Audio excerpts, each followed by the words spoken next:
আসসালামু আলাইকুম, সবাই কেমন আছেন? আলহামদুলিল্লাহ আমি তো ভালো আছি। তোমাদের মধ্যে আবার একটা ডেইলি ব্লগ নিয়ে চলে আসছি। তোমাদের সাথে আজকে শেয়ার করব আমি কি কি কাজ করলাম, আর এখন থেকে মানে প্রতিদিন কি কি বিষয় নিয়ে আমি তোমাদের সাথে ব্লগ দেব সেটাই তোমাদের সাথে শেয়ার করব। তোমরা ভিডিওটা সম্পূর্ণ দেখতে থাকো। সকাল 6টা বাজে ঘুম থেকে আম্মু জাগাইয়ে বলতেছে যে কোলায় আর কি মানুষ রাখছে কাজ করার জন্য, তাদের জন্য রুটি বানাইতে হবে। তো এখানে আমি রুটি বানাইতেছিলাম না, মানে রুটি কিছুই করিনি, আমি আমি খাইতেছিলাম এখন। কিন্তু আমি রুটিগুলো ভাবছি, আম্মু বেলে দিয়েছে। তো এখানে আমি মানে সকালবেলা আর কি খাওয়া দাওয়া করলাম 8টা বাজে। এখন থেকে 1 মাস কোনো ঘুম নাই, সকালবেলা 6টা বাজে ওঠো, 7টা বাজে ওঠো, এটাই আমার কাজ। তো এইখানে তারপরে নাস্তা করার পরে একটু জিরাইলাম, তারপরে এখানে গামলা নিয়ে নেমে পড়েছি কামলা দিতে। কামলা বাজেন কাজ করতে, বাইরে ভাই এত কাজ। গ্রামে যে কেন জন্ম হয়েছে আমি এইটাই বুঝি না। আমার জীবনে কষ্টের শেষ নাই, তোমাদের একটু শেয়ার করি। এখানে আম্মু পুকুর দিয়ে, মানে পুকুর এখন পানি নাই তেমন একটা, তো এখন সবাই কাদা উঠে গিয়ে চুলা বানায়। তো এর জন্য আম্মু ভাইয়াকে সেদিন ওই কাদা উঠেছে, তো এখন কাদাগুলো শুকাইছে, আম্মু এইটা দিয়ে চুলা বানাইবে। এর জন্য আমি নিয়ে আর কি চুলা বানানোর জন্য কাদাগুলো নিয়ে দিতেছিলাম। তো এখানে আম্মু চুলা বানাইবে, আর হচ্ছে যে ধান সেদ্ধ করার জন্য অনেক বড় চুলা লাগে। যারা গ্রামে থাকে তারা অবশ্য ভালো করে এইসব জানো। তো এখানে বড় কড়াই আমাদের আগে ছিল, বাট গ্যাসে বছর ওইটা ভেঙে গেছে, যার কারণে এবার মানে অনেক বড় করে একটা চুলা বানাইবে। তারপর ওই চুলে আর কি পাতিল দিয়ে ধান সেদ্ধ করবে। এখানে আম্মু বানাইতেছিল বর্ষার জন্য আলগা চুলা, চিনেন, গর্ত করে তারপর এগুলো আর কি উপরে বসাইয়ে তারপর লেপে দেয়। যারা গ্রামে থাকেন তারা ভালো করে জানবেন, আমি অত ভালো করে বুঝাইতে পারবো না কারণ ওইসব আমার বুঝানোর কর্মই না। যাই হোক, এখানে আমি ধান সেদ্ধ করার জন্য মানে ওই যে চুলা বানাইবে তার জন্য গর্ত করতেছিলাম। ওই কাজ করতে করতে 3টা বাজে গেছে। কি বলবো, মানে অনেক কাজ করছে, ওগুলো তো আর আজকে দেখাইনি কারণ এটা 2 দিনের ভিডিও। তো এখানে তোমাদের সাথে চুলাটা দেখাই, তাহলে তুমি বুঝবে। এখানে গর্ত করে তারপর আমি এখানে কাদা দিয়ে আর কি এরকম বানাইছে। তোমাদেরকে চুলাটা দেখে হয়তো হাসি পাইবে, বাট এইটা শুধুমাত্র ধান সেদ্ধ করার জন্য, মানে এটা শো আর কি। ওই যে ইট দিয়ে বানিয়ে রাখছে জানি এইটা দিয়ে ধান সেদ্ধ করতে পারে, এর জন্য। তাছাড়া আবার এটা দিয়ে অন্য কিছু করা যাবে না।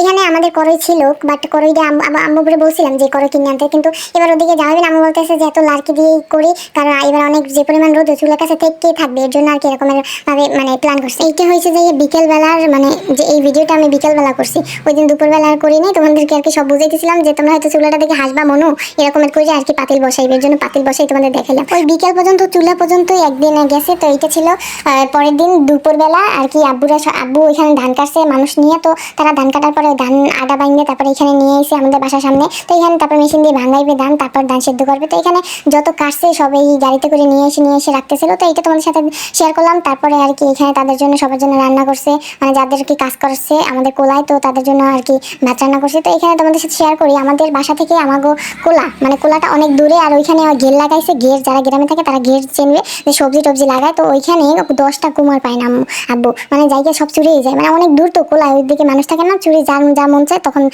তার ইচ্ছা, মানে সে তারা লই যায়, আমরা তো কেউ দেখি না, আমরা যাইও না। তো এখানে আব্বু সব কুমারগুলা নিয়ে এসে বস্তা বইয়ে তো তোমাদের সাথে দেখাইতেছিলাম।